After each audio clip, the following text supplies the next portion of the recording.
Hoje estamos na terceira semana, comentando a reunião de requisitos. E venho aqui apresentar a todos, né, a forma que a gente puder hoje unir essa parte de requisitos. Qual a importância, né, dos requisitos e quais são as que nós vamos debater. Então, eu hoje mesmo vi no e-mail, hoje no WhatsApp, sobre a lanterna, né? Uma coisa muito importante, né? Que é um dos requisitos também que é cobrado também da lanterna ultravioleta, né? Achei muito importante aquilo. Mas, assim, o tema hoje que a gente vem dizer hoje sobre requisitos é, pelo menos, eu acho que manter o que já está na conformidade da portaria, né? Que são os espaços, né? De box, de... Isso que nós vamos falar já de sala de espera, administração. Acredito que isso aí todos estão confortáveis em ter, e não podia mexer, né? Agora, a questão de historiador é algo que a gente não tem ainda essa condição ainda de definição, né? Saber quantos historiadores vão permanecer, se é um por box, ou se vai ser por demanda, né? O que vai acontecer? Então, a gente não tem ainda essa definição.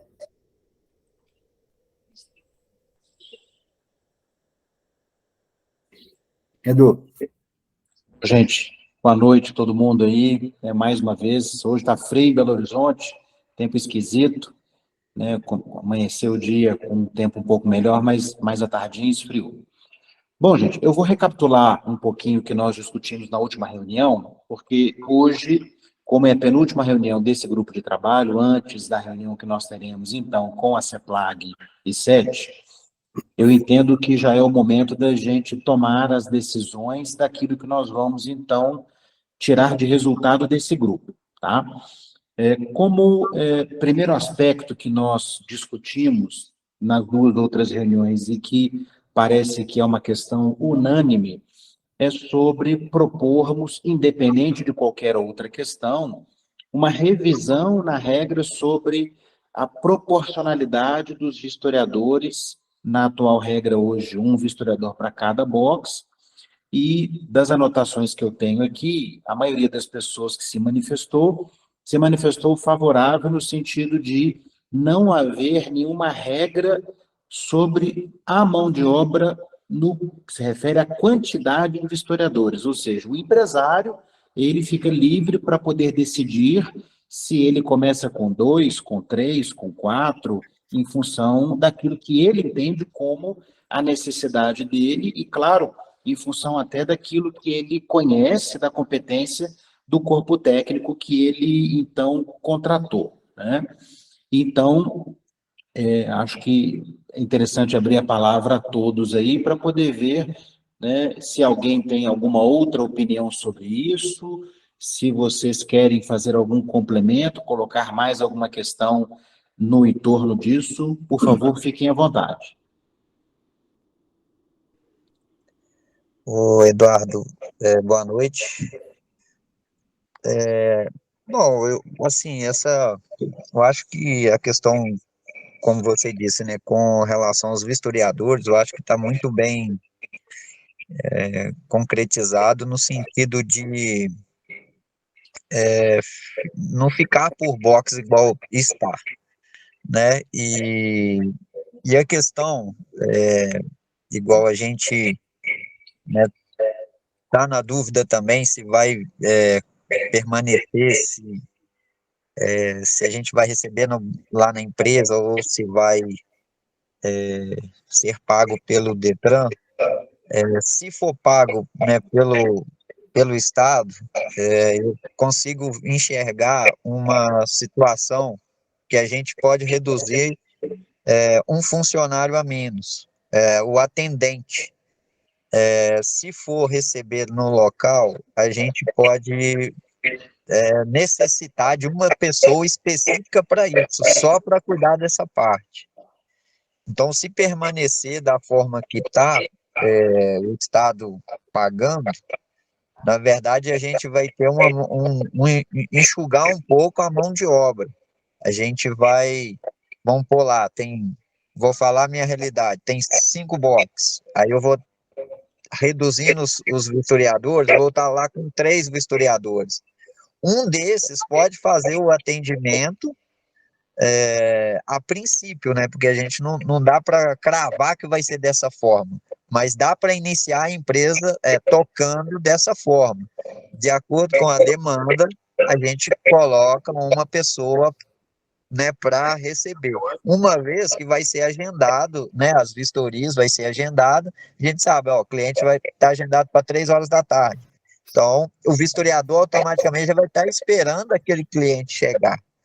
Então, eu vejo que, de acordo com as mudanças, se houver, essa questão aí de, por exemplo, de receber na empresa, vai exigir que nós colocamos uma pessoa específica lá. E do mais, eu até conversei com o Zeca hoje, sobre a questão do agendamento, né? Porque vai ter aqueles veículos que não vai, não vai ser aprovado, né? Ele vai ser reprovado porque o farol está com a lâmpada queimada. Aí nós mesmos agendamos com ele, né? Damos as opções do horário e do dia para ele, para que a gente organize. Então, fazendo dessa forma, a gente vai conseguir, às vezes,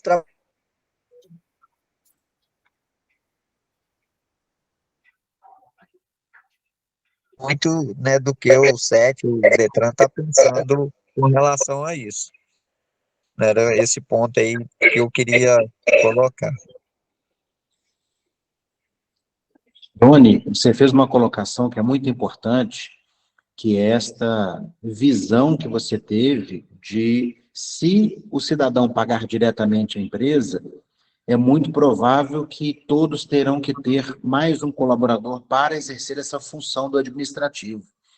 E eu penso até numa fundamentação disso que você trouxe para nós, que é, se não tivermos uma pessoa no administrativo para receber valores, dinheiro, do usuário, há um grande risco de quebra da imparcialidade. Porque o vistoriador ali, tendo contato com o cliente, já não é uma coisa maravilhosa para a atividade. E ainda este funcionário ser aquele que cobra do cidadão, né? Ou seja, o risco ali de ter alguma coisinha a mais, uma oferta, é muito maior quando nós temos esse modelo do cidadão pagando a empresa, né?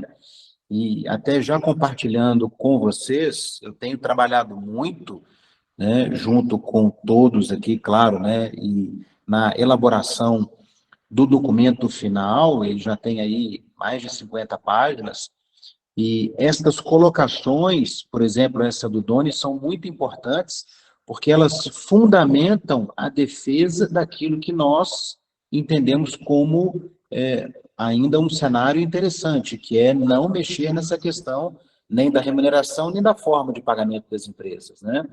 Claro que nós temos um grupo que está tratando sobre essa questão da viabilidade econômica, que teve reunião ontem, foi uma reunião, inclusive, muito produtiva, né? Tinha ali mais de 40 pessoas participando da reunião ontem, e este aspecto é um aspecto muito importante sobre isso, tá?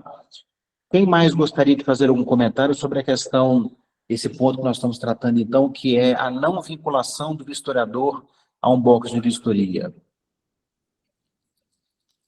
Eu acho que tem os prós e os contras, né? No momento, a gente está com o investimento lá em cima, muita gente está apertada. Então, se a gente recebesse, acho que já seria um facilitador para o início do negócio. E já em questão de, o cara vai cobrar, ele vai ser corrompido. A gente tem que ter um controle sobre isso, né? Você sabe que tem ali 10 historias, você vai receber esse valor por 10 historias, você tem que fazer esse check-up no final do dia, né? E filtrar na contratação.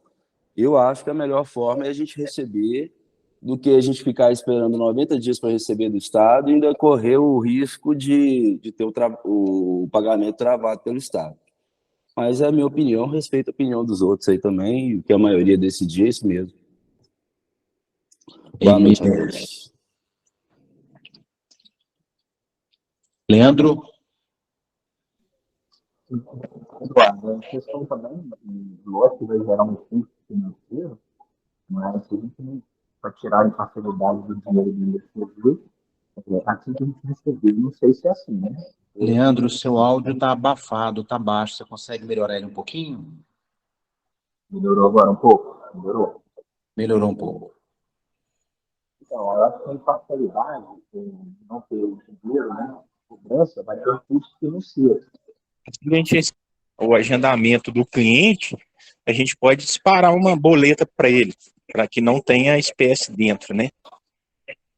Aquela boleta paga. Mas isso vai gerar um custo, né? Só para evitar essa imparcialidade do dinheiro estar rodando dentro da SCV. Sem dúvida, né, Leandro? Existem formas da gente reduzir o risco de inadimplência, de roubo, né, dentro da empresa, né?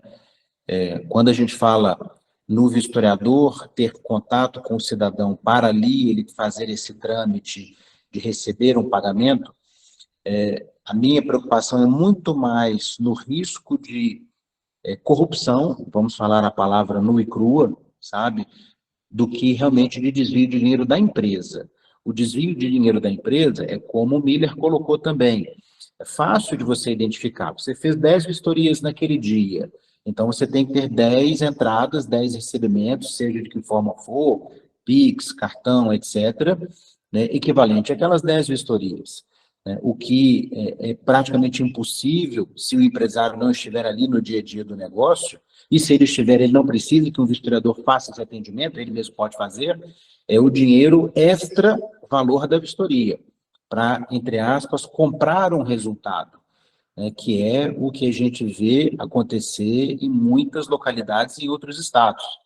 Hoje o Fabrício, acho que não está participando desse grupo, o Fabrício é um empresário que tem lojas em São Paulo e ele já relatou para a gente, né, as situações que acontecem no dia a dia desse tipo de situação, quando o vistoriador tem esse contato tete a tete aí com o usuário do serviço, né? Claro que isso não é regra geral, né, gente? Nós estamos tratando aqui de situações excepcionais, de momentos que acontecem no negócio e não como regra geral, sem dúvida alguma, né? Quero dar as boas-vindas ao Aldson. O Aldson está na reunião conosco aí, acho que pela primeira vez, hein, Aldson? Seja bem-vindo, viu? Olá, Eduardo. Olá, pessoal. Boa noite a todos aí.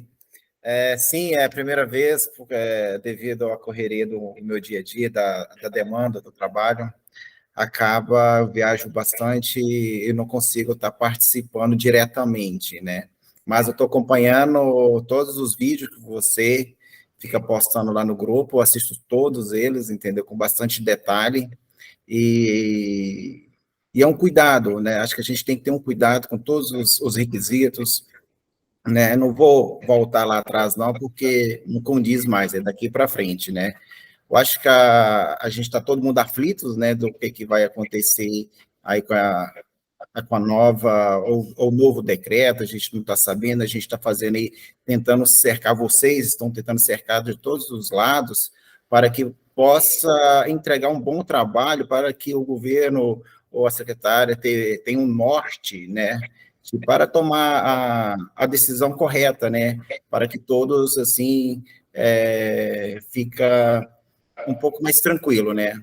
Eu acredito, né, que talvez, né, não sendo assim um pouco distante, mas eu acredito que talvez nós deve começar ali para janeiro, né.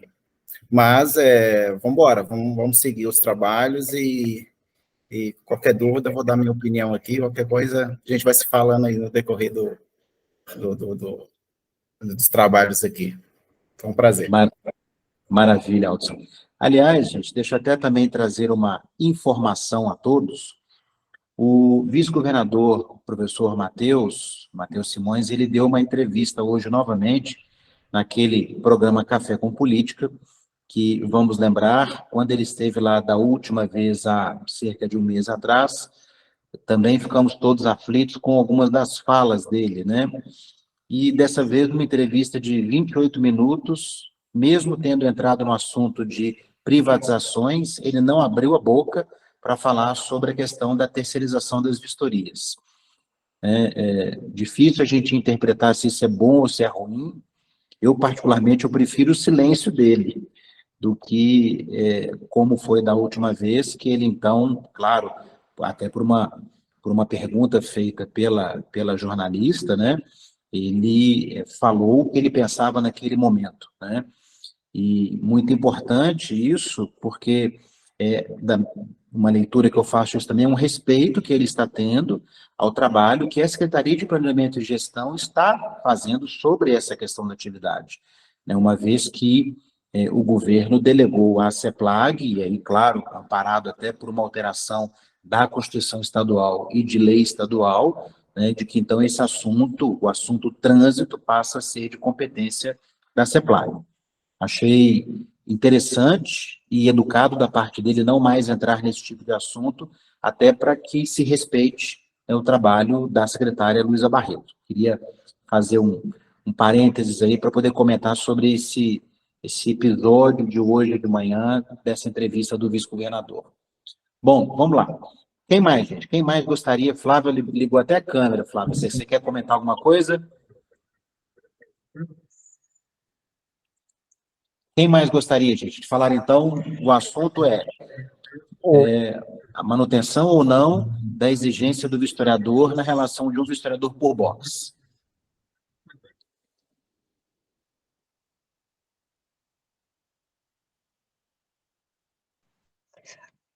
Eu acho que todo mundo está com a mesma opinião, né, Eduardo? Com certeza, né? Ou caminhando para esse tipo de entendimento, né?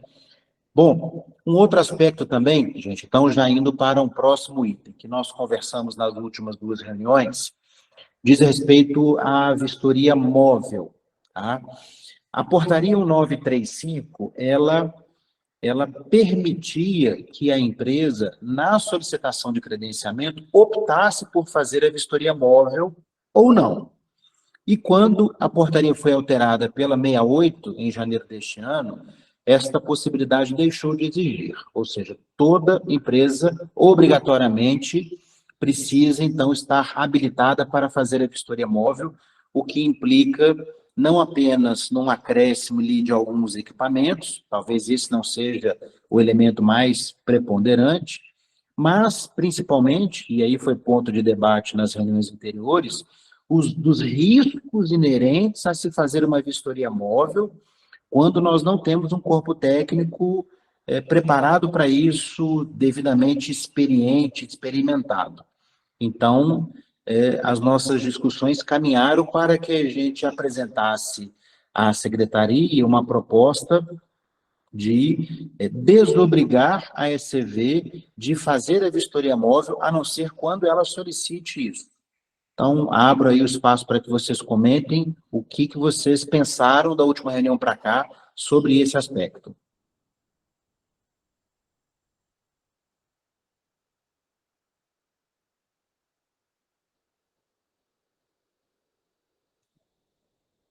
Todo mundo está de acordo, gente, com então pedir para que seja desvinculado isso?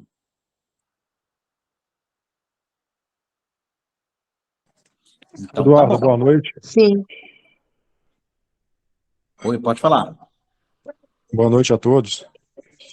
Eu acho que essa questão de colocar aqui para todos fazerem a vistoria móvel, eu acho meio complexo, né? Eu acho que deveria fazer realmente quem tem interesse nesse quesito. Deveria ser desvinculada essa questão.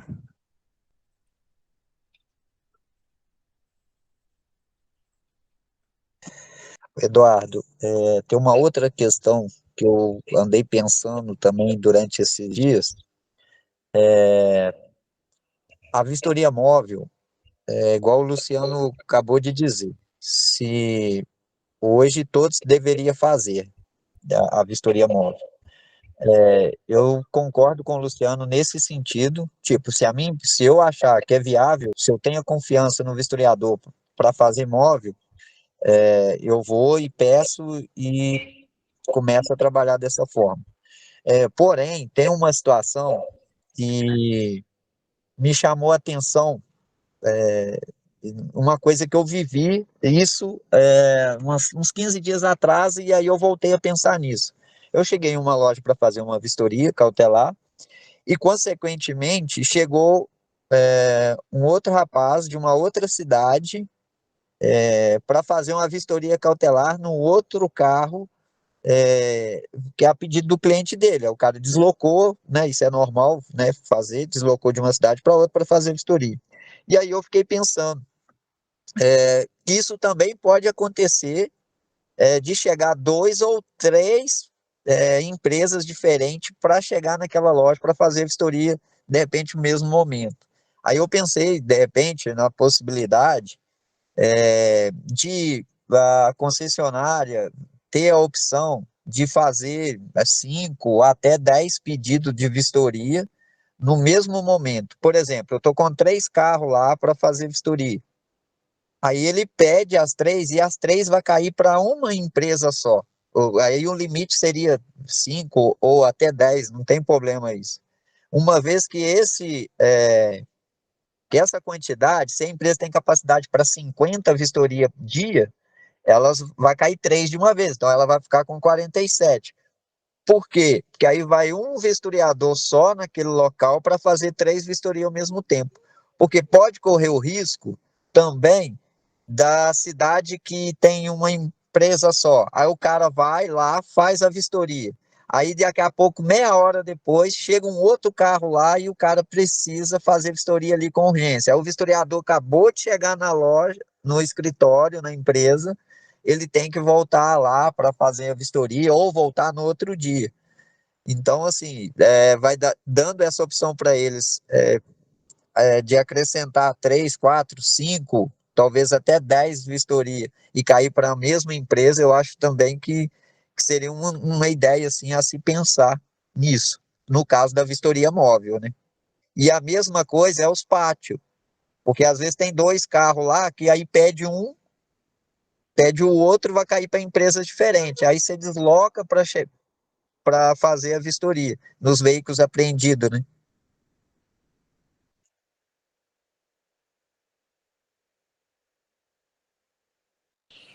Rony, genial essa sua sugestão, viu, cara? Genial, genial mesmo. E tem alguém de TI? O Flávio está aqui, ou o Jorge? Quem de TI que está aqui? Flávio? Queria te fazer uma pergunta, meu amigo, sobre essa sugestão do Doni. Você vê possibilidade disso, considerando aí as reuniões que você e as demais TIs tiveram com a Prodenge?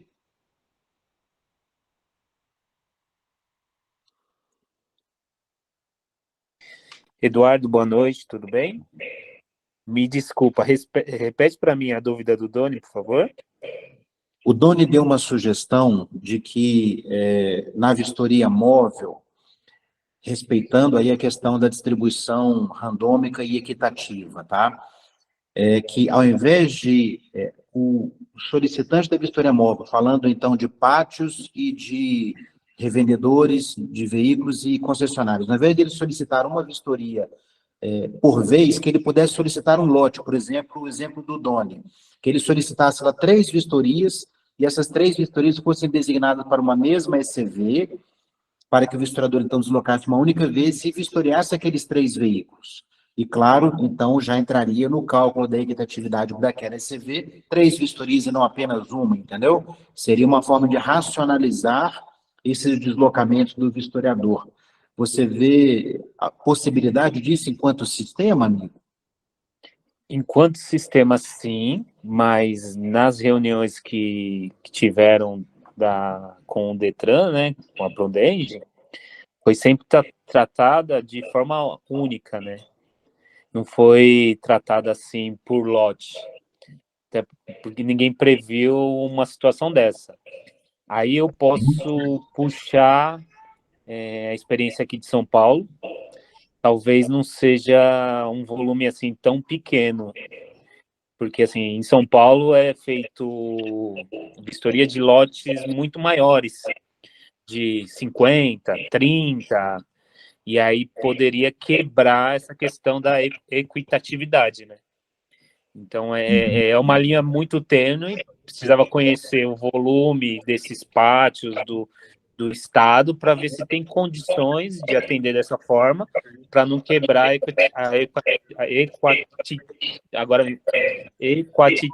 eu não vou conseguir falar, mas vocês entenderam, né? Equitatividade. Isso aí. Então, assim, mas nas reuniões sempre unitário. Precisou de uma vistoria, entra lá no site do Detran, faz a solicitação da vistoria móvel, emite a guia, paga e é direcionada para a ICV. Bacana. Talvez tenha um caminho pensando na implementação do RENAVE, né? Que é um projeto que já se discute aqui em Minas para ser implantado, né? Mas ótimo, valeu, Flávio. Flávia, você levantou a mão, abaixou e levantou de novo. Sua vez. Eduardo, boa noite, pessoal.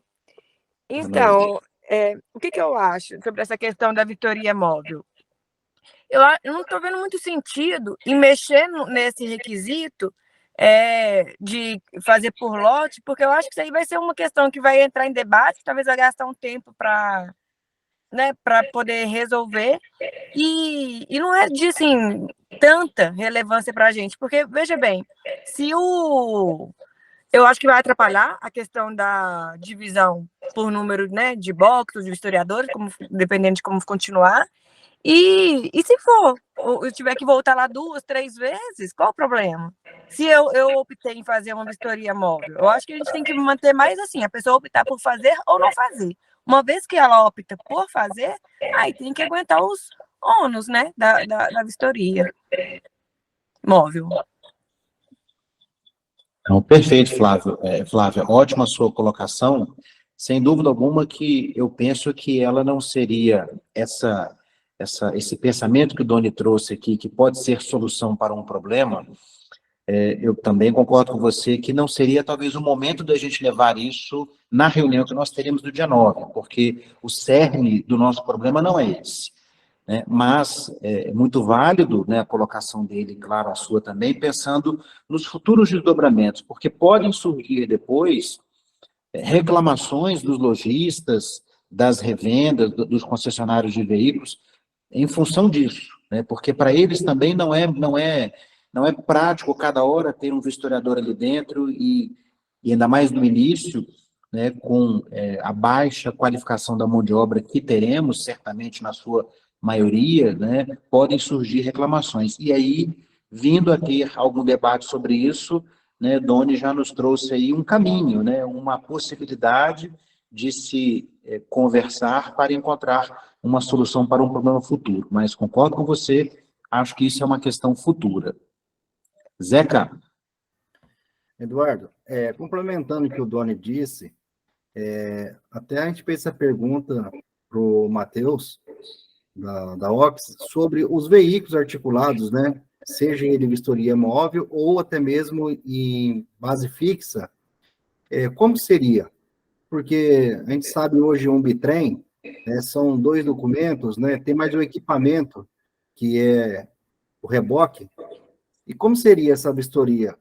No sistema randômico, como seria a leitura da distribuição? Né? Até mesmo assim, a gente não tem essa informação e a gente não recebeu também da TI, porque é algo que a gente não tem, assim, um entendimento. Vamos dizer, vai fazer uma carreta em uma empresa, a outra vai na outra, o caminhão também vai na outra, como que é? Tanto móvel quanto fixo, né? Zeca, esse ponto que você colocou é um negócio super complexo, porque aí nós estamos falando de combinação de veículos, né? E, é o que você bem disse, às vezes você tem uma combinação de 3, 4 veículos. Não é muito comum combinação de 4, mas não é raro combinação de 3 veículos, né? O caminhão-trator, um reboque e um semi-reboque. E cada um é um veículo, cada um tem um documento. E, às vezes, o que está sendo, por exemplo, transferido à propriedade é o conjunto inteiro, os 3 veículos, ou, às vezes, né, só o reboque ou o semi-reboque, enfim. A portaria ela não faz menção a isso. Eu creio que isso pode vir no regulamento técnico, que também será uma portaria publicada, que não foi até hoje publicada, e, sem dúvida alguma, é um aspecto que a Prodenge, se já não se debruçou sobre ela, vai ter que se debruçar. E isso é um ponto importante, este detalhe, e tantos outros, né, que eu acho que corroboram muito o que já foi até divulgado pelo Estado tempos atrás, mas que infelizmente não se concretizou ainda, que é a questão do projeto piloto, de nós termos aí cidades, preferencialmente não cidades nem grandes demais e nem pequenas demais, para que se possa experimentar o funcionamento disso. E claro, né, mesmo num piloto, pode ser que não surjam todas as hipóteses como essa que você colocou, de combinação de veículos.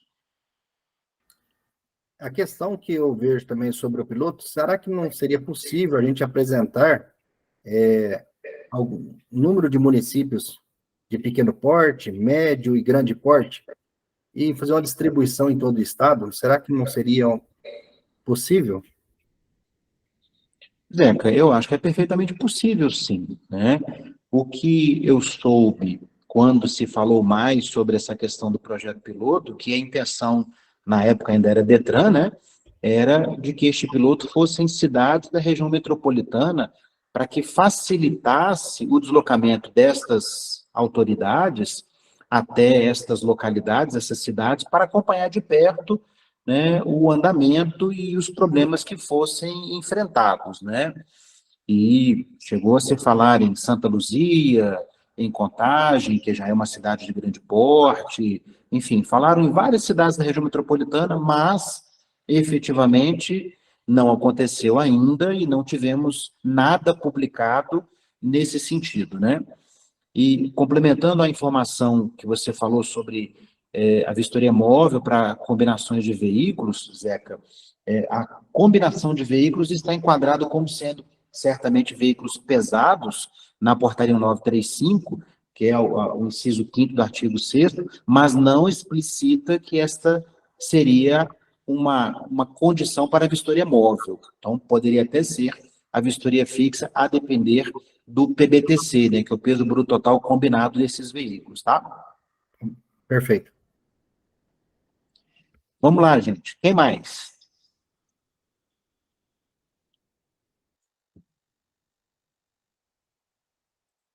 Bom, então, pacificada a questão, Flávia. Agora a Flávia quer. Boa noite.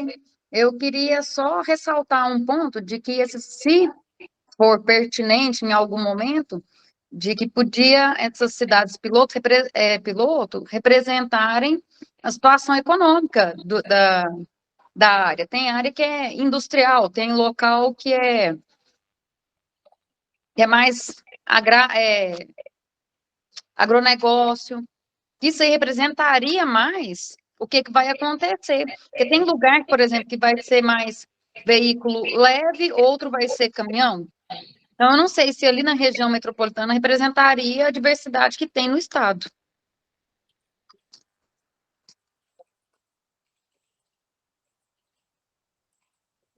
Ótima sugestão, viu, Flávio? E é isso mesmo, porque se a gente só pensa em cidades também da região metropolitana, em que a frota predominantemente é de veículos de passeio, né, automóveis, motocicletas, isso acaba não sendo muito representativo para essas questões que nós temos em outras regiões do estado. Como você bem colocou, nós temos regiões do estado em que a atividade econômica predominante é agricultura, né, pecuária, etc., e aí até os tipos de veículos são diferentes que nós temos aí circulando e, claro, sendo objeto de vistoria nessas localidades, né? Muito, muito boa a sua colocação.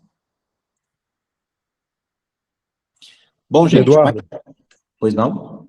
eu tenho uma dúvida. Diga. Em relação ao seguinte, em relação a essas vistorias móveis, vamos dizer que a empresa ela não tenha a vistoria de veículos pesados, correto?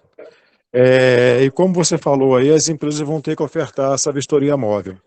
E aí, caso ocorra de ter que ofertar esse serviço, a empresa que, de repente, que tiver só a vistoria de veículos leves, também vai ser obrigatória fazer vistoria em veículos pesados? Bom, Luciano, hoje o que está estabelecido na portaria é que só pode fazer a vistoria móvel de veículos pesados quem tem box de veículos pesados dentro da loja, né? eu nem pensei em nenhum momento cogitar, propor ao Estado, ao rever essa questão da vistoria móvel como uma exigência, por exemplo, permitir que, independente da empresa ter um box pesado, se ela quiser fazer a vistoria móvel, que ela tenha o direito de fazer a vistoria dos pesados também. E por que eu penso que isso não seria bacana?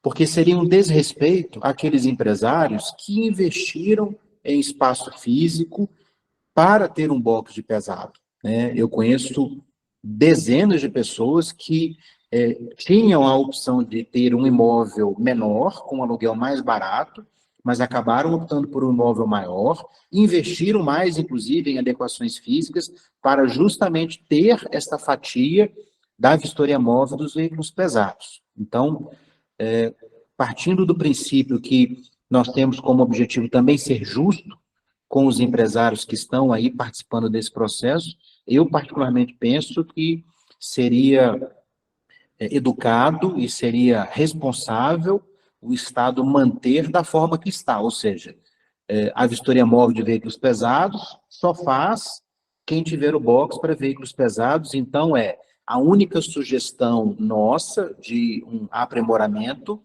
né, se for aí realmente a conclusão disso no final da nossa última reunião, seria a não obrigação de todos serem credenciados para fazer a vistoria móvel, e principalmente em função dos riscos que estão no entorno disso. O que vocês acham? Eu concordo com você plenamente. Eu acho perfeito, viu, Eduardo? Justamente o investimento que tivemos em ter o box pesado, né? Eu também acho que tem que manter do jeito que está, né? Por tudo que foi feito até agora, quem está no processo desde o final do ano passado, como você falou, seria mais justo.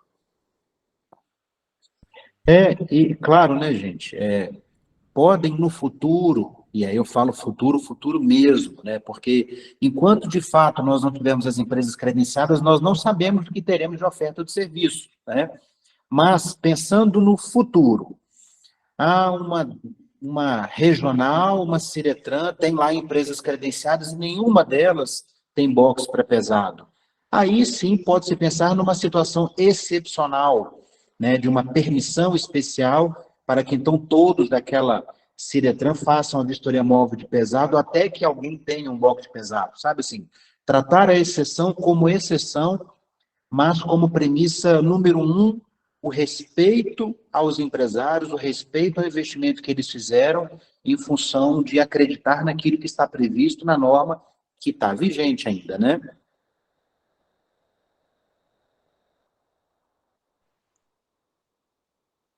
Bom, gente, então vamos lá. Na semana passada, nós também conversamos sobre a questão do curso do vistoriador, né? Algumas pessoas defenderam que aquela requalificação anual, que ela fosse ensino à distância, outros defenderam que a própria formação inicial também pudesse ser à distância, outros disseram que sim, poderia ser à distância uma parte e outra não, como uma forma também de a gente reduzir o custo, né, porque todos sabemos que não é barato, né, esse custo de deslocamento e de você ter aí uma semana as pessoas fora, pagando hospedagem, alimentação, etc. Nós tivemos inúmeras opiniões sobre isso. Então, eu pergunto a vocês, a gente continua essa discussão sobre a questão da formação do vistoriador, e então a gente tenta aqui chegar num entendimento, ou a gente deixa esse assunto de lado? O que vocês pensam sobre isso? Zeca? Eduardo, eu acho que essa colocação aí da Viveng, de todos, né, é uma discussão, acho que não vai levar muito a um objetivo, porque é o início também das escolas também que estão, né? E se a gente começar a debater em questão de horas, de como que vai ser, eu acho que o Detran, o departamento, deveria ver isso aí com as escolas, né? Acho que não seria não conseguiríamos, acho que, ter muito sucesso, não. Flávia? Eu sou a favor da discussão. Eu até, inicialmente, eu estou até um pouco insegura com o curso, não fiz, não acompanhei ninguém que tivesse feito. Acho a carga horária um pouco curta para uma atividade de tamanha responsabilidade. Talvez eu esteja insegura por não entender exatamente do assunto. Eu acompanho em outros assuntos de legislações de Ministério do Trabalho, de Segurança do Trabalho, geralmente os cursos, eles são com a carga horária mais robusta, exige um conteúdo bem extenso, e eles são de duração a validade deles costumam ser de 2 anos. E à medida que vai trabalhando, foi até um ponto que foi levantado semana passada, a experiência vai aumentando. Então, eu não o segundo curso, o terceiro curso, eu não sei se seria proveitoso ele ser totalmente presencial, se ele conseguiria trazer grandes conhecimentos para a pessoa que fizer. Não sei se seria um bom ponto a discutir, porque eu vejo assim que uma prioridade maior é na agilidade, que eu já entendi que o governo não está muito preocupado com isso, e a questão dos vistoriadores. Secundariamente, eu acho que seria bom conversar a respeito desses cursos. Doni? Então, Eduardo, é uma questão assim que, como o Zeca disse, o Zeca tem razão e a Flávia também, porque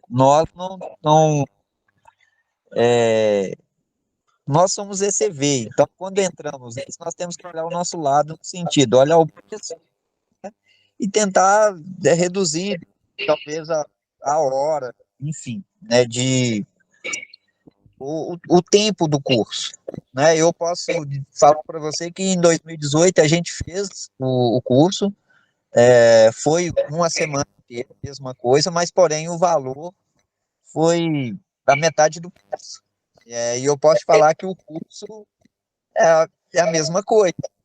Então, assim, eu acho que dá para reduzir principalmente a questão do valor.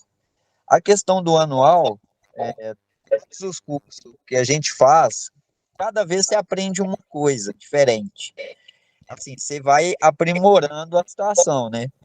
Você vai e traz algo novo. Sempre você traz algo novo.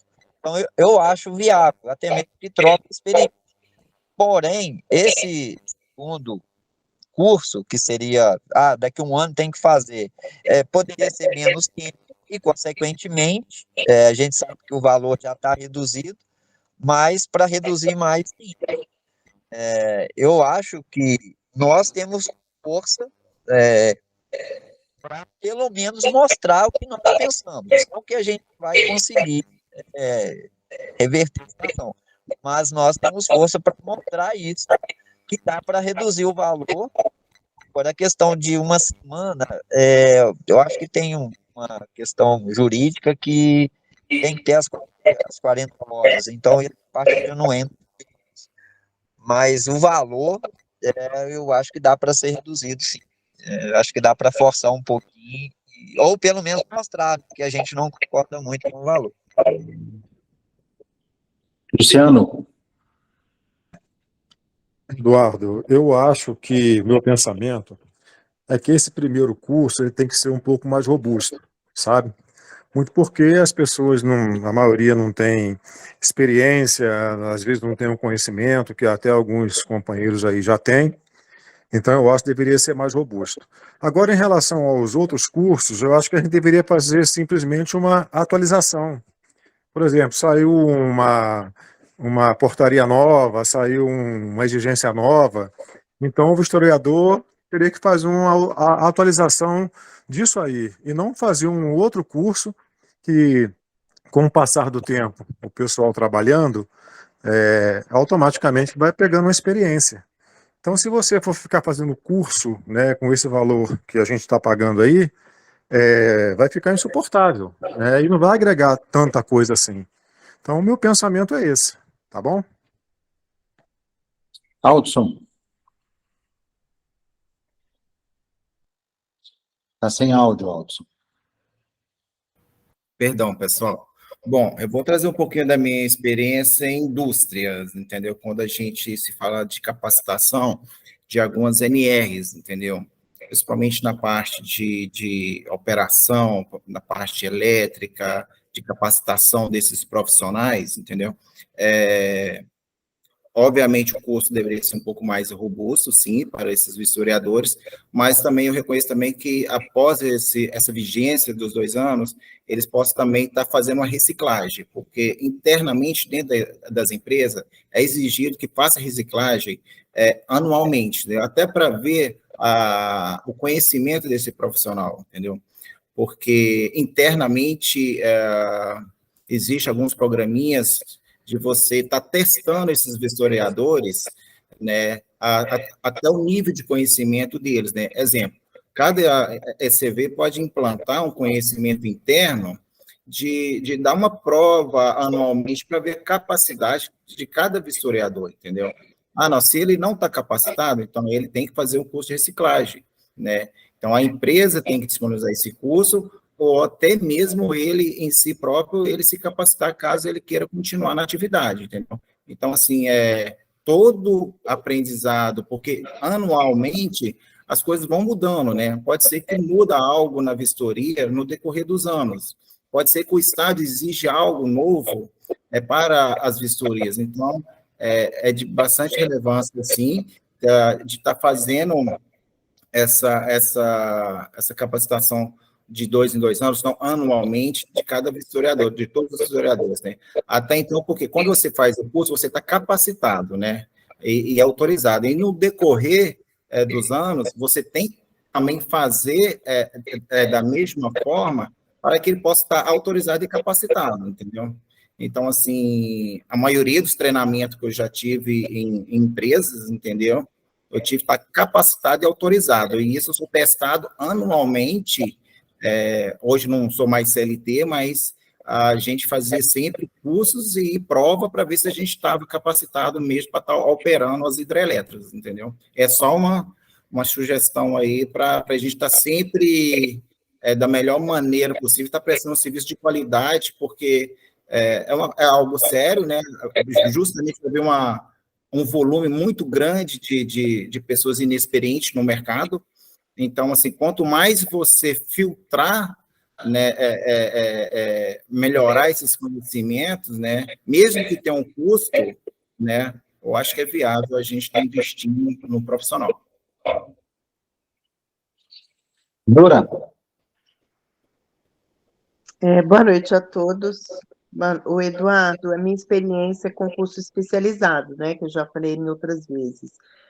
Transporte coletivo de passageiros, MOP, carga invisível, transporte escolar de emergência, e a atualização é a cada 5 anos. A formação é 50 horas, né? E a atualização é 15 horas, 16 horas, e a cada 5 anos. Talvez esse prazo de 2 em 2 anos seria interessante, ou mais um pouco, porque é só atualização de legislação mesmo. Talvez, e ainda mais se se eles mantiverem esse valor altíssimo, né, do curso. Eu acho que é um custo a mais para nós. Bacana. Bom, gente, tem um ponto sobre a questão do curso que não sei se todo mundo entendeu, mas a portaria estabelece que o curso de atualização anual, ele não é de 40 horas, ele é de metade disso, ele é apenas 20 horas e, consequentemente, então, custando metade do que é o curso inicial, né? O curso, ele está indexado na UFENG também, né? Daí 1.813, uns quebradinhos, o inicial. A atualização anual, então, é metade disso, R$ 905, R$ 906, alguma coisa nesse sentido, tá? O que eu pondero sobre essa questão do curso? Nós temos 2 grandes blocos dele, né? Nós temos uma parte que é teoria e entra aí muito a questão de legislação, ética, etc., estes conteúdos, eu acho que, claro, não estou dizendo que nós temos que propor isso agora, até porque eu acho que a gente não consegue nem ter efetividade nisso, em função até das escolas não terem esse tipo de material em plataforma EAD. Então, aqui apenas a título de debate mesmo, de contribuição. Mas aquilo que é teoria propriamente dito, eu acho que sim, no futuro isso pode ser EAD. E quando a gente fala, gente, e aí eu falo com conhecimento de causa, né, quando a gente fala em alteração de legislação, a atividade é técnica. E a alteração de uma norma do CONTRAN, na maioria esmagadora das vezes, ela vem também alterando o procedimento da vistoria, seja trazendo mais itens a serem objeto de vistoria em função do tipo de veículo, ou seja, realmente alterando a forma de avaliação daquele item específico. São raras as resoluções que são atualizadas pelo Conselho Nacional de Trânsito que não entram em aspectos técnicos, porque ele é o órgão normativo justamente dos aspectos técnicos da nossa frota em circulação. Eu participei lá na Câmara Temática ano passado da revisão da Resolução 24 e mudaram muitos itens objeto de vistoria, principalmente em função da atualização tecnológica que os novos veículos hoje têm. Hoje nós temos dispositivos de segurança nos veículos que nós não tínhamos uma década atrás. E estes dispositivos hoje eles também são objeto de vistoria quando estes veículos são submetidos à atividade de vistoria. Então, quando a gente fala em atualização de legislação, não é apenas mudou a norma, mas ela mudou conceitos, ela muda também aspectos técnicos da atividade. Mas estou entendendo que isso é um aspecto que nós vamos deixar para futuro, para quando a gente estiver trabalhando e tiver que gastar o dinheiro lá para requalificar, opa, espera aí, vamos pensar um jeito diferente aqui para tentar reduzir esse custo, aí talvez seja o momento da gente discutir isso, né? Bom, gente, ainda falando sobre vistoriador, nós temos um outro ponto que aí foi debatido também na última reunião e gostaria de saber se é ponto pacífico ou não, que é a alteração no procedimento de credenciamento no seguinte sentido. Hoje nós temos lá as etapas e quando nós chegamos na etapa de vincular vistoriador, obrigatoriamente nós já temos que ter o vistoriador formado, ou seja, ele já passou por uma escola. E aí foi o ponto que muitos colocaram, o tempo vai passando, ele vai perdendo esse conhecimento e perdendo, inclusive, a vigência deste certificado que, então, até então é de 1 ano. Dentre as sugestões que surgiram na última reunião foi de propormos que sim apresenta a pessoa, mas não necessariamente já com o curso. E que após o credenciamento, então, para habilitar aquela pessoa como vistoriador no sistema, que aí, então, seja apresentado o certificado do curso. Isso implica dizer que a gente só faria o investimento de formar o vistoriador no momento em que você tivesse com a sua portaria de credenciamento publicada no Diário Oficial. Abro para vocês, o que vocês acham, isso é um ponto pacífico ou não, a gente traz isso para a reunião com a secretaria nesse momento ou deixamos para um momento futuro? Abro a palavra para todos aí. Flávia? Eu entendo que o momento de tratar seria agora, que está tendo essa abertura para alteração. Posteriormente, seria, eu acho que acaba perdendo o objeto de mudar esse procedimento e nós deixaríamos esse assunto para depois e ficaria contra nós mesmos, porque acredito que a maioria aqui já está alcançando essa fase, quem já não alcançou e até já passou. Então, eu entendo que teria que ser agora. E eu não sei como que seria feita essa alteração, porque apresentar a pessoa, eventualmente, quando chegar o momento de contratar ou fazer o curso, essa pessoa pode ter mudado de ideia, já que nós não temos uma data. A pessoa não vai ficar parada. Até se fizer a contratação e fizer o curso, Quando a SCB for entrar em operação, você pode ter que mudar. Não seria o caso de apresentar um compromisso, assim como as outras declarações que nós apresentamos de compromisso, de apresentar naquele prazo aquela quantidade de vistoriador e treinado, mas como última fase do credenciamento. Flávia, o que eu comento sobre essa sua sugestão? A gente vai esbarrar num aspecto que está previsto na resolução do CONTRAN, na 941, que é requisito para o credenciamento eu dispor do corpo técnico, né? Então, eu apresentar apenas uma declaração ou um compromisso de que terei, isso não comprova de que eu tenho. E aí nós temos o risco de ter aí uma ilegalidade no processo e essa ilegalidade ser explorada, né, por aqueles que não querem a terceirização, né? Eu estava lembrando de um aspecto, e talvez alguns de vocês lembrem, em 2018, um advogado, um cidadão, sozinho, por coincidência, ele é meu xará de nome, chama Eduardo. Esse advogado, ele trabalhou aqui em Belo Horizonte, gente, esqueci o nome do lugar que ele trabalhava, enfim, ele era advogado, ele era defensor público, lembrei. Ele era defensor público e ele resolveu ajuizar uma ação contra a terceirização das empresas e conseguiu, inclusive, uma liminar em 2018, suspendendo o processo, alegando vícios no processo. Então, a gente tem não apenas os órgãos de controle, que podem sim se manifestar se houver alguma ilegalidade no processo, mas qualquer cidadão, né? Qualquer cidadão, ele tem o direito, e aí o Luciano é advogado. Luciano, por favor, depois complemente, me corrija, enfim, sobre isso, né? Eu tenho muita preocupação de qualquer alteração no processo trazer aí ilegalidade para ele, tá? Flávia. Então, gente, talvez uma opção, não sei, né, nessa questão aí de portaria dos requisitos, fosse que todo mundo começasse a correr o prazo desse de 1 ano na hora que fosse credenciado, que aí ia ficar justo para todo mundo. Não seria uma opção? Por exemplo, eu fui credenciada hoje, então a partir de hoje começa a correr o meu prazo de 1 ano, para eu ter que fazer um novo curso com meus vistoriadores. Porque aí iguala todo mundo, quem já fez, quem não fez, quem vai fazer, e não mexe no requisito.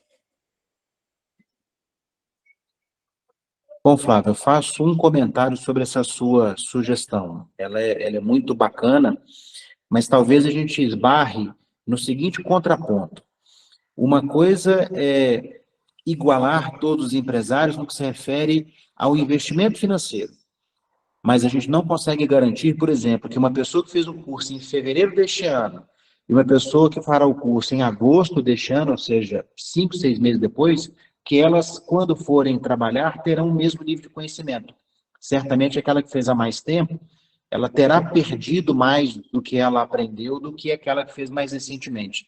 Então, se a gente achar um contraponto a isto, né, porque certamente isso pode ser colocado na mesa para que a gente responda, né?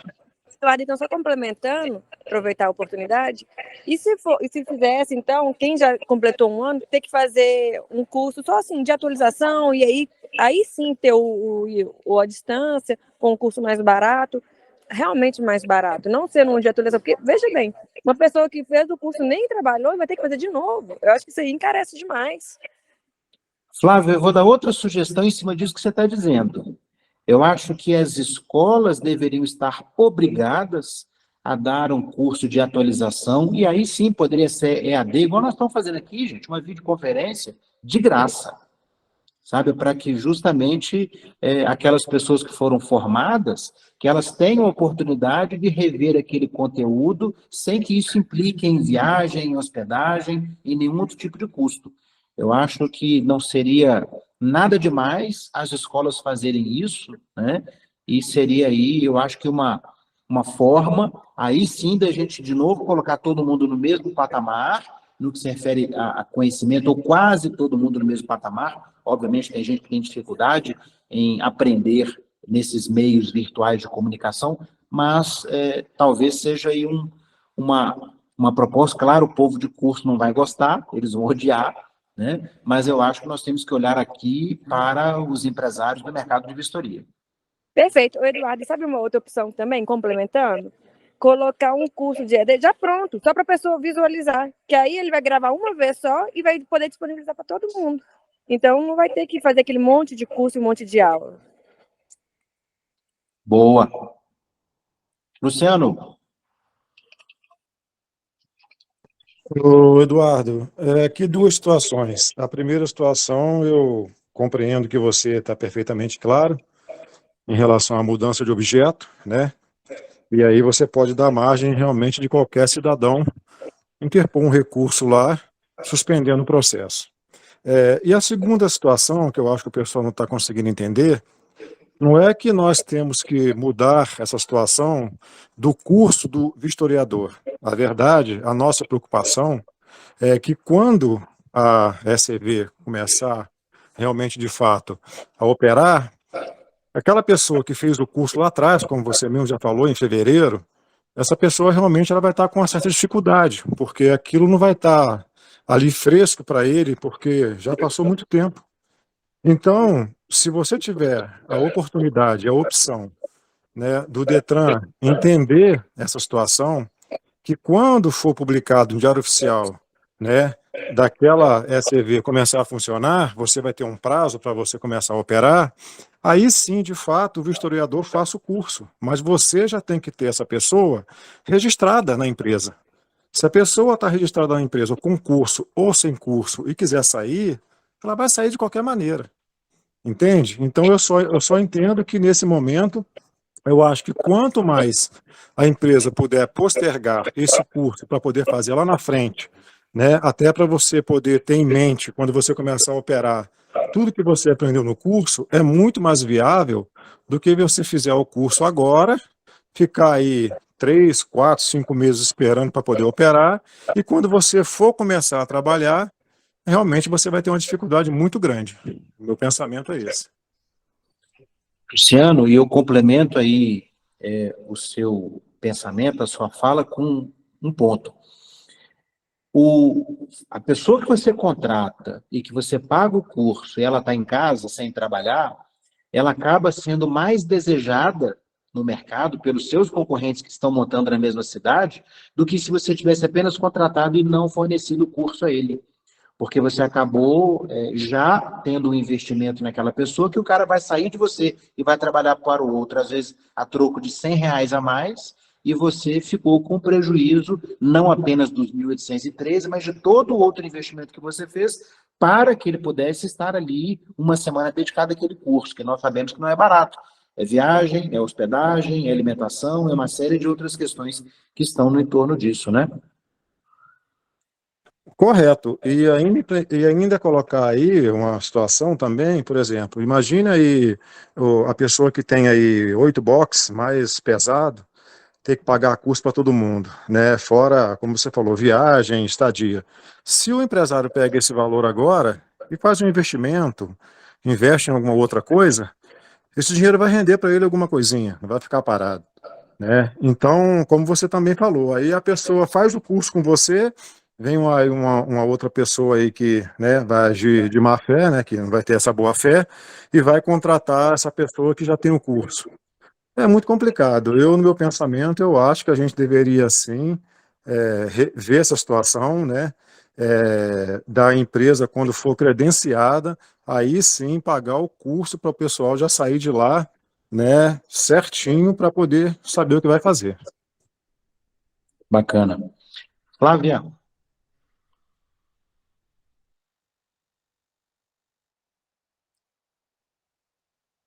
você está com a mão levantada?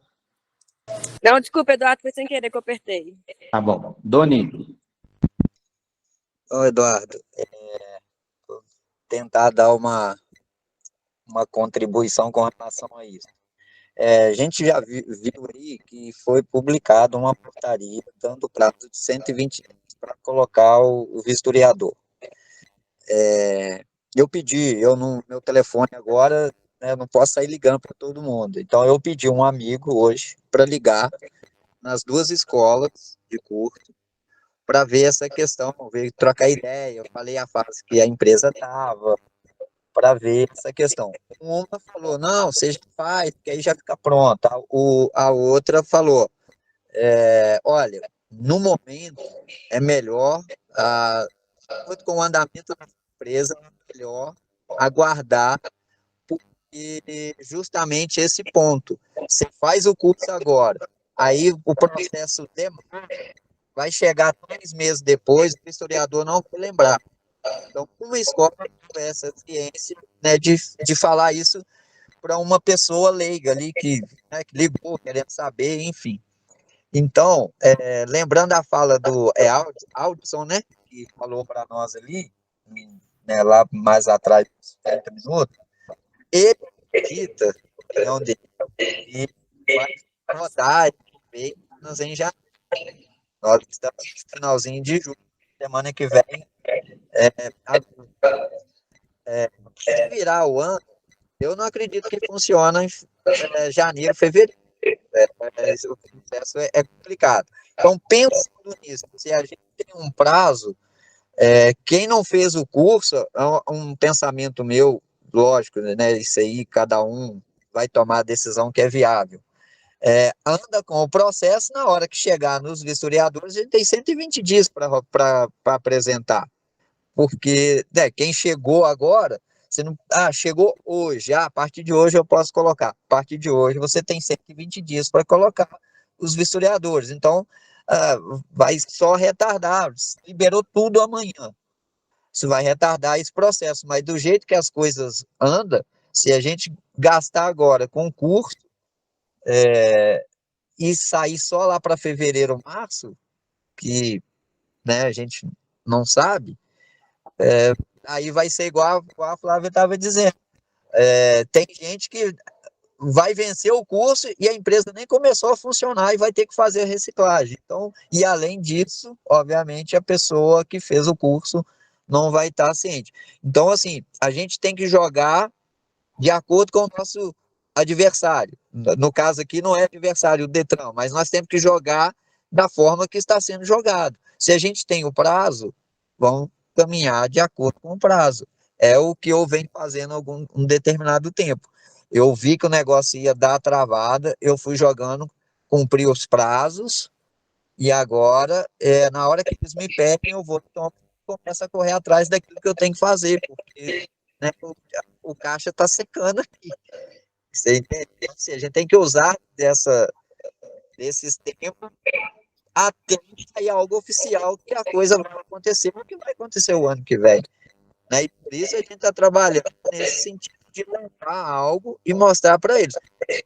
Como eu falei com o Zeca, a minha vontade é falar uma coisa só para a secretária e para o Lucas. Toma a decisão que vocês têm que tomar, mas agora, publique isso hoje, amanhã, porque nós não sabemos como fazer. Essa é a minha vontade, mas eu não posso fazer isso. Quero que resolva logo, porque a gente não sabe que lado correr. Aluguel, enfim. É muita coisa envolvida. Aqui, resumindo, é jogar tudo com o que está vindo para nós. 120 dias para apresentar os vistoriadores, vão trabalhar em cima disso e aguardar até ter uma nota oficial. Perfeito, Doni. Zeca.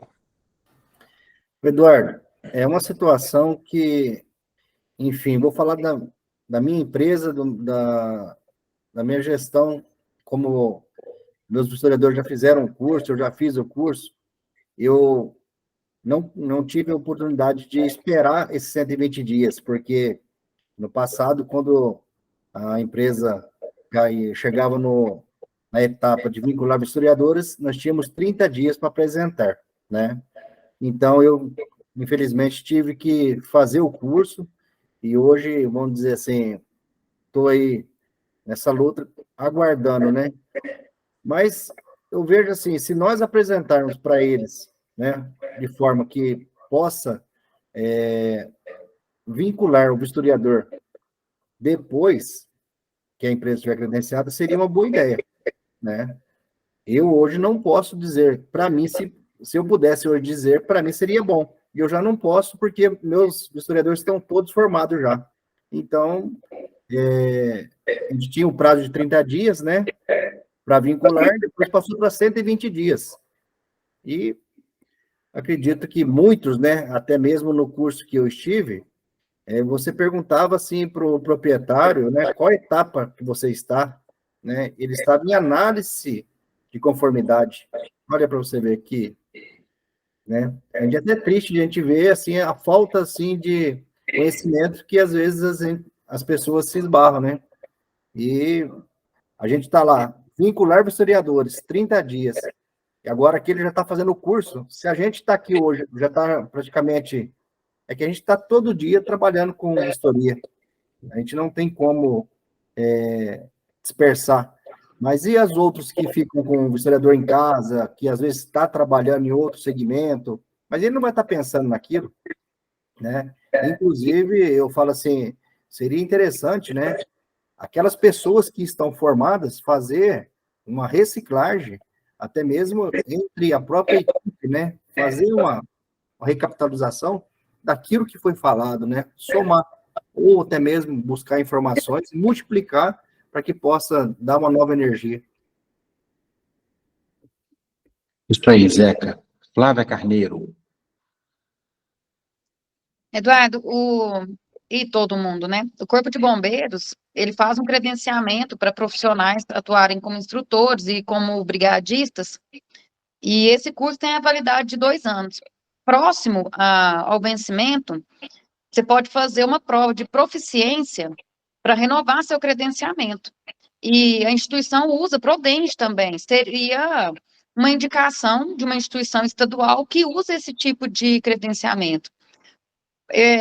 Vendo o lado das escolas terem que fazer a reciclagem, para eles seria também um custo a mais. Me parece que eles também estão sofrendo o ônus dessa demora também.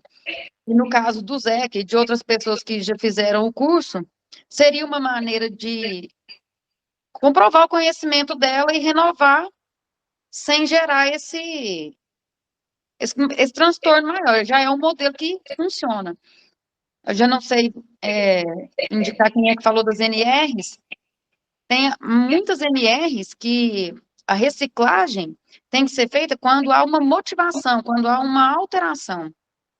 Se caso vier a ter alguma alteração na legislação, você não vai poder ter contato com ela quando você for renovar. Você não vai ficar 6 meses desatualizado de algum procedimento. É responsabilidade dos historiadores e de todos os gestores de atualizar os procedimentos e a legislação pertinente. E eu entendo que uma prova, não sei que formato que poderia ser o ideal nesse caso, ou uma prova prática, teórica, pode ser presencial a qualquer momento de fiscalização para a pessoa comprovar a proficiência dela. Isso aí poderia onerar menos a todos, tanto a escola quanto as empresas. Flávia, a portaria até previu, e depois lá no capítulo lá das disposições finais, eles deixaram isso para ser algo futuro, que a própria Polícia Civil faria uma avaliação da proficiência do corpo técnico, que eles deram até o nome de certificado de capacitação técnica, alguma coisa assim, talvez eu esteja confundindo aqui essa sopa de letrinhas, né? Mas ainda mais agora que o Detran não está mais vinculado à Secretaria de Segurança Pública e que nós temos aí a necessidade de fato acontecer essa transição, fica mais difícil ainda que, então, os policiais civis façam esse tipo de avaliação do corpo técnico, né? E, claro, né, a dificuldade que nós temos, na minha opinião, sobre isso é a grandiosidade do nosso Estado, né? As pessoas, às vezes, acabam vendo Minas olhando apenas para Belo Horizonte, né? Mas nós temos outros 834 municípios que não é Belo Horizonte, e municípios pequenos em que teremos empresas de vistoria, né? Eu cito aqui alguns, né? Turmalina, Astolfo Dutra, né? Tupaciguara, são cidades pequenas que nós temos no estado, né? E que terá ali uma empresa, espero, né? Pelo menos está ali pedindo credenciamento. Vamos ver se vão suportar até lá, né? E que é difícil pensando o Estado fazer uma ação até de fiscalização é muito difícil, né? Um dos dramas que nós temos nos outros estados em que há a terceirização da vistoria é a dificuldade que o poder público tem de fiscalizar as empresas, né? Uma coisa é fiscalizar processo, papel, né? É receber uma denúncia e tratá-la. Outra coisa é o dia a dia da operação do negócio. É pegar ali uma amostragem de vistorias feitas numa loja e se debruçar sobre aquilo para poder verificar se ela está executando dentro do que é a exigência legal ou não. É muito difícil isso, né? E acho que em Minas Gerais isso será mais complexo ainda em função desses fatores todos que nós estamos colocando aqui, né? Mas vamos ver como é que a coisa vai acontecer, né? Flávia Cordeiro, eu estou tendo que falar o sobrenome porque duas Flávias. Aparece para mim só o primeiro nome, depois ali aparece o sobrenome. Tá certo, tá. Não, agora eu só queria manifestar o seguinte, que a gente só tem mais uma reunião até finalizar, né? E eu acho que essa questão, se deve ou não deve colocar o curso de historiador após o credenciamento, é uma coisa que ainda está muito indecisa.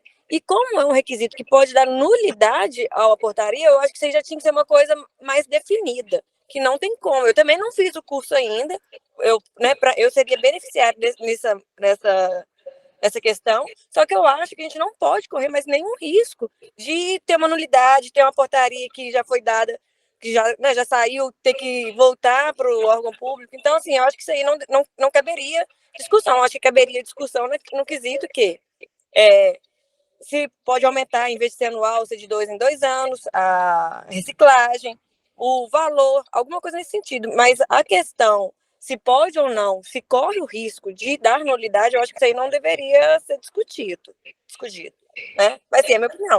Igual eu tô falando, eu ainda nem fiz o curso, eu seria beneficiária, mas eu acho que o risco é muito grande, não vale a pena. Mas assim, né? É a minha opinião só mesmo. Então, Flávia, a sua opinião é super importante, né? E, claro, né, nós temos aí, na quinta-feira, a reunião do grupo de trabalho que trata sobre amparo legal. Aquilo que a gente entender que é proposta de modificação do processo, nós precisaremos analisá-las e debater lá nesse grupo de trabalho de amparo legal, para ter a certeza de que não sairá daqui nenhuma proposta que possa trazer qualquer tipo de risco, principalmente os riscos de legalidade do processo, sem dúvida alguma, né? Estamos todos imbuídos dessa preocupação e comemoramos muito, né, quando tivemos aí o decreto publicado e as portarias publicadas em função da legalidade e transparência que tivemos nesses normativos, né? E eu vou até ler para vocês aqui, eu estava hoje, agora à tarde, trabalhando sobre esses materiais e recapitulando 2018, gente. Vou pegar aqui para vocês, é só uma frasezinha. 2018, o processo de credenciamento ele foi aberto com a portaria de número 175, no dia 9 de fevereiro. E no dia 23 de abril, ou seja, pouco mais de 60 dias depois, o processo ele foi totalmente revogado pela portaria 531. Tamanha a barbaridade, tamanha não é nem a ilegalidade, mas a quantidade de ilegalidades que nós tínhamos naquele processo de 2018. E, para aqueles que não sabem, o que eu vou contar agora pasmem, mas mais de 2.700 pedidos de credenciamento foram realizados nestes 60, 70 dias de vigência da portaria. Muito mais do que o dobro do que nós temos hoje, 5 meses depois de aberto efetivamente o credenciamento, sabe? Então, a quantidade de empresas que hoje nós temos em processo de credenciamento, que é muito menor do que foi nesse momento inicial em 2018, inclusive, na minha opinião, reflexo desse trauma de 2018. Muitas pessoas que investiram em 2018 não querem nem olhar para esse negócio, e muitas que investiram em 2018 abrindo inúmeras lojas, estão aqui, nesse momento, também investindo, mas com moderação. Estão abrindo uma loja, às vezes, né, com um parente, 2, 3, mas não como a gente viu acontecer em 2018, né? Aldson, você levantou a mão? Sim, deixa eu ver, não, tá ligado. Então, a minha opinião, eu acho que o Estado só deveria aceitar, assim, fiscalizar as lojas, aprovar a conformidade, tudo ok, quando ela tivesse certeza que realmente iria começar as vistorias para apresentar aos vistoriadores, entendeu? Então, eu estou na fase de conformidade e eu estou torcendo que não me liga. Se me ligar, eu fico receoso se eu devo ou não devo apresentar vistoriador, porque o Estado não vai me dar garantia que na data X ela vai garantir que vai me credenciar, que ela vai que a loja vai para o diário, entendeu? Então, assim, eu acho que o Estado deveria, né, a loja passar pela conformidade, fiscalizar, após, sim, ter uma data assertiva que realmente todos nós iria começar, entendeu? Não, ela acertou agora, ela prorrogando ali a 120 dias, mas 120 dias vai passar. Tem gente que vai vencer mês que vem, e aí vai começar do zero. Caso chegar no meu caso, vencer, e o Estado não dar uma data definitiva, eu vou começar meu credenciamento do zero, porque eu não vou arriscar apresentar os vistoriadores, né, que são 5 vistoriadores, e correr o risco de começar janeiro, fevereiro ou março, entendeu? Se o Estado não dar uma data assertiva, entendeu? Então, eu acho que não sei se é uma ideia de levar que fazer a conformidade, a fiscalização, após, sim, tiver uma data assertiva, entendeu? Perfeito, Aldson. Luciano? Eduardo, eu vou voltar aqui num assunto que nós conversamos lá atrás, né? Estava falando sobre aquelas vistorias externas. Eu recebi aqui agora de um amigo meu uma notícia que eu fiquei muito preocupado. Isso aí pode vir também a nos atingir, tá? Um amigo meu, ele participa lá da parte de clínica do Detran, e hoje ele ficou sabendo que o Congresso Nacional, um deputado apresentou lá uma PL, a PL 3616/2023. O que essa PL fala? Essa PL fala em acabar com a distribuição equitativa, alterar o processo de obtenção e renovação de CNH. Então, chama PL do direito à liberdade de escolha. Então, assim, eu fiquei preocupadíssimo com isso agora, acabei de receber isso aqui, porque isso também no futuro pode nos atingir. Imagine se essa PL consegue aprovação lá no Congresso, começa com CNH, né? E tudo que começa no Detran de um lado, daqui a pouco estoura do outro também, e vá também que isso aí nos atinja. Aí me veio lá atrás aquela fala do governador, né? Algumas pessoas interpretaram que ele também falou sobre essa questão dessa distribuição equitativa, que poderia não acontecer, o cidadão teria o direito de escolha. Será que ele já não sabia que essa PL seria apresentada e, de repente, isso também vai nos atingir? É uma coisa preocupante. Ô, Luciano, o que eu tenho de percepção disso? E eu vou te falar em função do que eu já vivi em muitos anos, praticamente morando em Brasília. Projeto de lei, amigo, é igual cachorro de rua, cara, tem aos montes. Todo dia, algum deputado propõe um projeto de lei em função da provocação de alguém e, às vezes, em função de interesses nada republicanos. E só para você poder ter uma ideia, sobre a questão da vistoria ser terceirizada, nós já tivemos talvez aí uns 10 projetos de lei que tramitaram na Câmara Federal, alguns chegaram até ao Senado Federal, para simplesmente não ser exigida a vistoria. Nós tivemos situações de propostas de lei para que o cidadão faça a autovistoria. E isto chegou a ser, inclusive, implementado no estado do Rio de Janeiro por força de uma lei estadual, né? Então, esse tipo de ameaça nós sempre teremos, sempre, sempre, sempre. O que me conforta? Nacionalmente dizendo, o segmento de vistoria é um segmento muito organizado.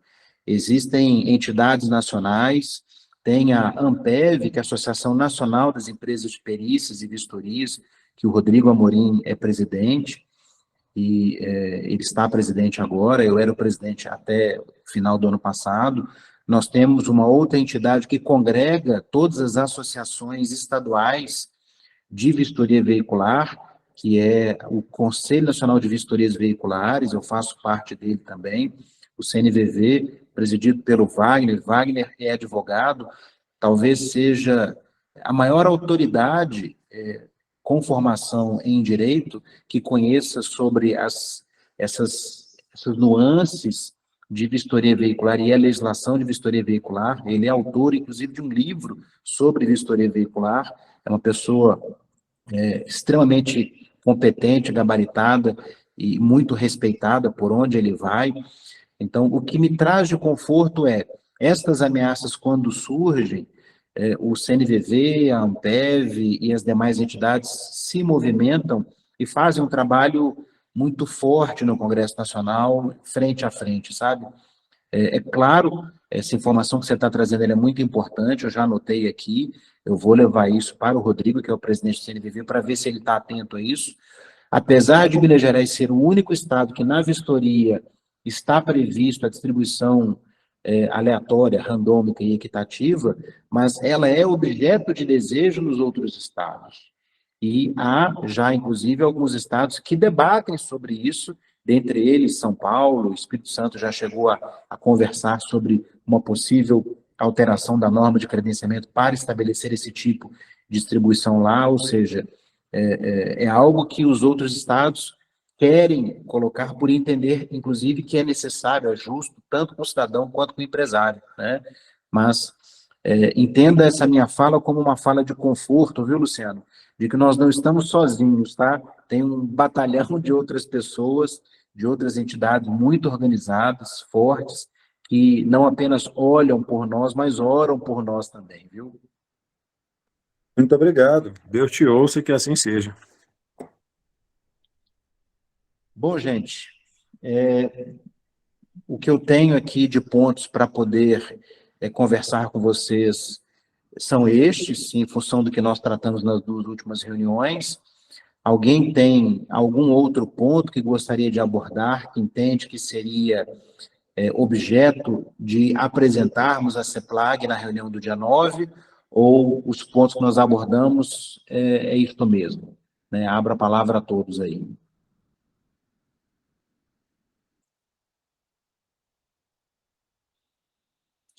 Bom, gente, então, o que está ficando para nós aqui, para que, então, que eu estou entendendo que foi unânime, né?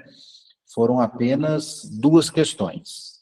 Primeiro, aquela sobre o vistoriador, de trabalharmos, defendermos a não vinculação de um vistoriador por box de vistoria, que o empresário tenha liberdade de definir se ele terá 2, 3, 4, em função da demanda que ele tiver, na cidade que ele tiver e no momento do ano, porque até isso tem, né, gente? O mercado, ele não é linear, né? Ele oscila, tem período do ano em que teremos uma demanda maior e tem períodos do ano em que essa demanda cai, isso sem falar dos fatores externos, economia, Selic, etc., que interferem, claro, no mercado de seminovos, acaba afetando o mercado da gente. Então, esse é o primeiro aspecto, né? E o segundo aspecto é também a sugestão de desvincular a obrigatoriedade do credenciamento para a vistoria móvel, ou seja, deixar o empresário decidir, ele escolher se ele quer ou não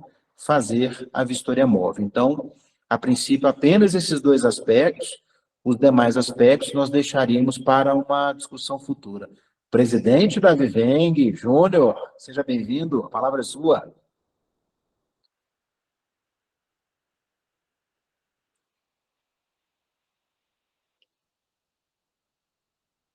Acho que caiu a conexão dele. Bom, ele vai... Opa, boa noite a todos.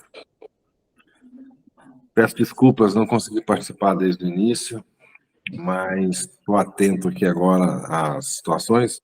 Só queria fazer uma colocação em relação à estrutura. Vocês comentaram essa situação hoje ou não? Júnior, os pontos que nós tratamos hoje foi basicamente aquilo que nós tratamos na última reunião, para que a gente pudesse, então, consolidar o entendimento do que é unânime e daquilo que não é unânime como objeto, então, de apresentação da reunião para o dia 9, né? Não se colocou aqui nenhuma sugestão de alteração de requisito de credenciamento no que se refere a espaço físico ou a equipamentos, nada disso, ou seja, a princípio não iremos pleitear nenhuma questão nesse sentido, né? Os únicos dois aspectos, então, que foi entendido como unânime aqui é a proposta de desvincular os vistoriadores na relação de um vistoriador por box, ou seja, deixar o empresário com a liberdade de escolher quantos vistoriadores ele terá em função da demanda, e a questão da vistoria móvel, de também não ser obrigado que a empresa faça a vistoria móvel, ou seja, fazer a vistoria móvel somente se a empresa solicitar o credenciamento para essa atividade, que era o que estava, inclusive, na portaria 935, que depois, na 68, eles modificaram em janeiro deste ano. Apenas esses dois aspectos, então, que foi, a princípio, considerado como unânime aqui. Mas, claro, né, se você quiser colocar qualquer outra questão, temos tempo. Não, eu acredito que era isso mesmo, porque nós deveríamos, sim, manter essa questão da estrutura que já foi requerida desde o início do processo, né? Para não desfavorecer aqueles que já investiram, né? E já fizeram já cumpriram todas as exigências, né? É bacana, é isso aí. Tomamos o cuidado, inclusive, Júnior, quando falamos sobre a vistoria móvel, de manter uma exigência que está na portaria, uma exigência não, né? Uma regra prevista na portaria de que só poderá fazer a vistoria móvel de veículos pesados quem tiver o box de veículos pesados, para que se preserve a justiça àqueles empresários que acabaram alugando imóveis maiores, mais caros, para ter o box de pesado, né? Porque, nesse momento, desvincular isso seria injusto, seria muito injusto com aqueles que fizeram este investimento. Então, a proposta que vai nascendo daqui é propormos apenas que seja uma oportunidade do empresário fazer a vistoria móvel, e não uma obrigação, e não uma imposição em função dos riscos que tem a vistoria móvel, né? Riscos e custos também, porque existe um custo adicional também para que você faça a vistoria móvel, por mais que esteja previsto que o Estado irá pagar um pouco mais. Mas a depender, eu estava conversando com o dono esses dias, e ele falando que ele ia fazer vistoria em sei lá que cidade, que ele ia rodar, sei lá, 40 quilômetros para ir, 40 quilômetros para voltar. R$20 a mais, não paga isso não, gente. Não paga mesmo, né, um deslocamento desse, né? Então, o cuidado nessa proposta para a gente não ser injusto nessa questão da infraestrutura, tá? A questão do PA, nesse grupo, não estou me recordando. O posto avançado, né? A gente havia falado sobre essa questão do posto avançado, né, de ser aí uma ideia, uma sugestão, pensando na regra de transição, né? Que aí não tem muito a ver com requisito de credenciamento, né? Sim. É mais aí com uma possibilidade para auxiliar o Estado na transição, para que não tenha nenhuma das Ciretrans que hoje ainda não tem nenhum pedido de credenciamento, a vistoria ainda na mão da Polícia Civil, né? Mas, de fato, nós só vamos conseguir enxergar isso com propriedade no dia em que as empresas forem credenciadas, porque pode ser que amanhã ainda surja alguma empresa pedindo credenciamento numa Ciretran que hoje não tem, né? Então, é um aspecto ainda futuro, né, para que o Estado possa avaliar uma sugestão como essa, né? Perfeito. Acho que é por aí mesmo, né? É o caminho que nós temos que trilhar, é isso aí mesmo. Perfeito. Pessoal, mais alguém quer fazer mais alguma colocação? Podemos, então, pensar que esse grupo de trabalho caminha para o encerramento das discussões com estes 2 itens que nós estamos falando aqui? Todo mundo de acordo, gente? De acordo. De acordo. Fazer igual os deputados, né? Aqueles que estão de acordo, fiquem como está, né? Deu uma votação meio estranha, né? Bom, gente, então é isso aí, né? A princípio ficamos com essas 2 possibilidades. Claro, gente, nós ainda temos tempo, se alguém, a partir desse momento dessa reunião, pensar em alguma outra coisa e quiser debater, claro, traga. Nós temos o grupo do WhatsApp, ele está aberto, o grupo do WhatsApp do GT está aberto, as pessoas podem escrever nele, né? Então, se alguém tiver mais alguma ideia, mais alguma colocação, pode estar escrevendo lá, por favor, né? E na semana que vem, então, já é a semana que será antes da reunião que nós teremos, nós já estaremos, então, caminhando para a conclusão desse documento, e aí a ideia é apresentar isso a todos, para que vocês tomem conhecimento e opinem na redação do documento, tá? Por que que eu digo isso, gente? Às vezes, uma vírgula fora do lugar muda completamente o entendimento daquilo, né? Uma palavra fora do contexto, né? E aqueles que me conhecem mais de perto sabem o tanto que eu sou cuidadoso, zeloso com as palavras, né, gente? Para a gente ser muito claro naquela mensagem que nós queremos transmitir, e transmitir isso com muita segurança, com muita maturidade, com muita tranquilidade, né? E eu acho que seremos muito felizes se nós conseguirmos apresentar isso ao Estado sem que isso tenha um peso de uma cobrança. Por quê, gente? Eles se sentem já cobrados, né? Acho que qualquer um de nós que estivesse aí ocupando o cargo que estas pessoas ocupam, estaria se sentindo mal, preocupado e claro, né, com vontade de resolver, porque sabem do trabalho de todos, do envolvimento de todos, do dinheiro envolvido, dos sonhos que estão envolvidos nesse processo, né, e que isso pode ser o divisor de águas para muitas famílias, para muitas pessoas que estão participando disso, né? Zeca, Doni, Júnior, a palavra é de vocês aí. E de quem mais quiser falar, né, gente? Claro. Eu só queria agradecer a presença de todos, pedir desculpa novamente por não poder participar desde o início, mas que tenham confiança e fé. O trabalho está sendo feito, né? Um abraço a todos, fiquem com Deus.